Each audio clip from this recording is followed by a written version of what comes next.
Something Leo Tolstoy does in most of the stories that we've read of him so far.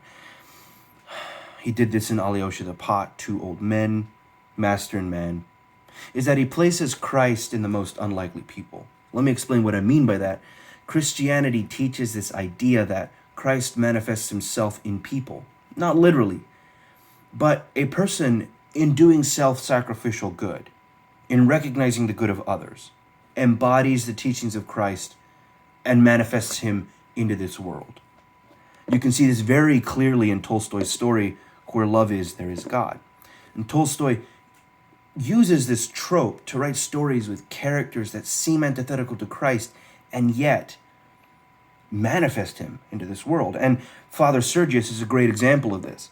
I would argue that Tolstoy wrote this story about a father, Sergius, a man, a priest, who, while devoting his whole life to holiness, yet encounters temptations, doubt, failure, and redemption. And I would argue that Tolstoy does it well in this story, using Father Sergius as an example of Christ. And I believe that Tolstoy does this purposefully. So the story here is about this man. He is born, his name is Prince Stefan Kasatsky. He's brilliant, his future is bright, but he's very proud. He's self-motivated. He's idealistic. He's petty. He has a temper. When he finds out that his fiancée used to be the Tsar's mistress, his ideal of the perfect woman, his pride, his ambitions for a perfect life are so dashed that he becomes a priest, receives tonsure after 3 years, and becomes Father Sergius. He lives in a monastery for 7 years, and he develops spiritually during this time. He falls in love with the routines of being a monk.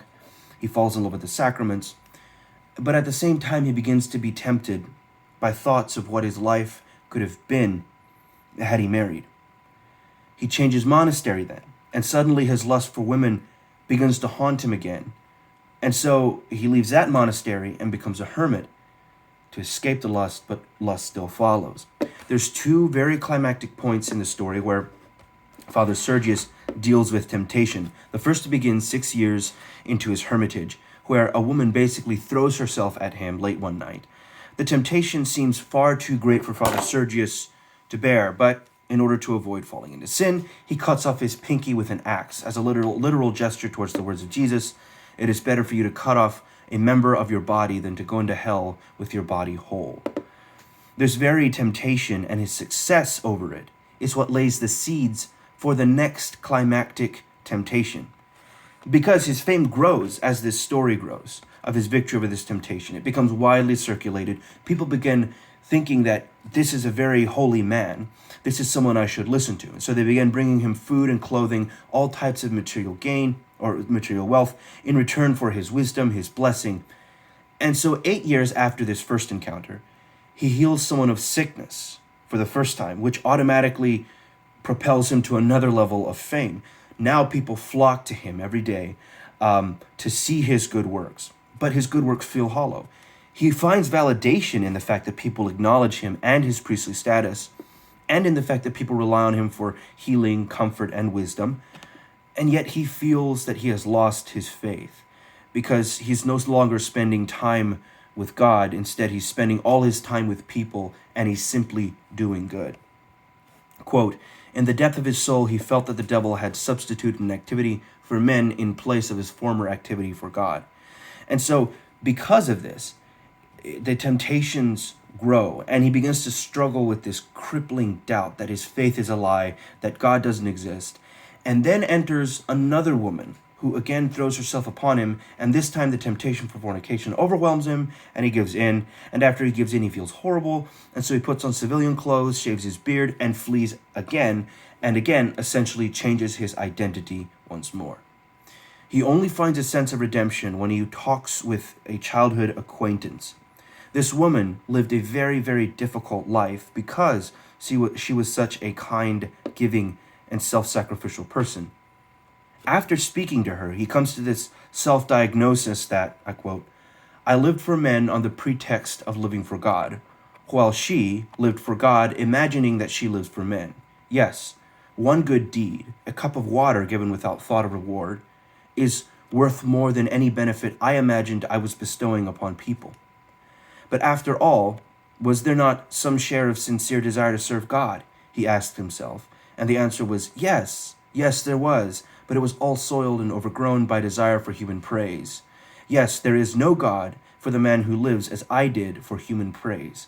I will now seek him. So, to return to the original point, how does Tolstoy write this story to manifest Christ in the most unlikely character?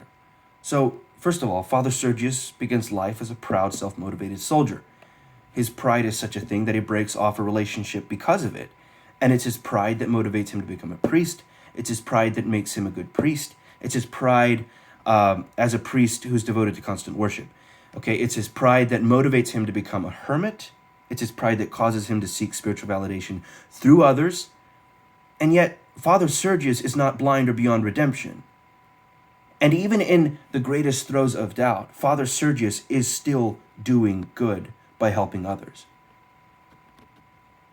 It's through his sins of pride, doubt, and fornication. It's through the hollow works that he was doing, if you will, that he truly encounters God and finds humility.